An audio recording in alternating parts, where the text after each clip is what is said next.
Everyone, a factory update. So these huge steel structures you see behind me, these are 4 meters in length, and these are the outer spars of the steel structure that's floating. The water line, well, you can see here first we have a big cutout area. This is where we connect from the outer spars to the center spar, or the hub as we call it. There's a 1 meter diameter tube that connects each of these outer spars to the central hub. And oh, there's a picture of a fish drawn out with a chalk thing there. It's kind of cute. So yeah, these are mostly underwater. The water line is to about this little seam here, which is about a little bit less than 2 meters, maybe 1.5 meters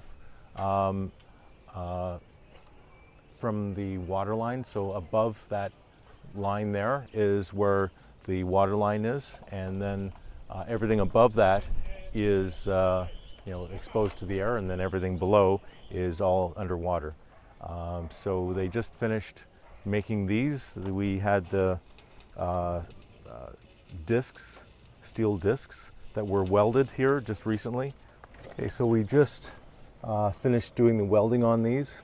So you can see that this is painted a different color.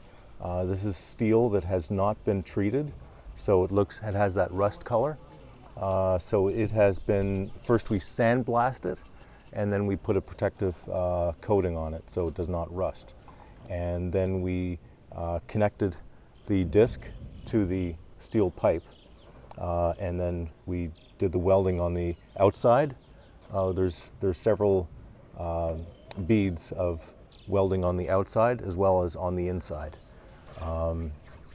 So now this is pretty much ready to be assembled. We have, I think, 3 more of these tubes to do, and then we're going to have enough for making the full, starting to assemble the second and the third floating structure for the sea pods.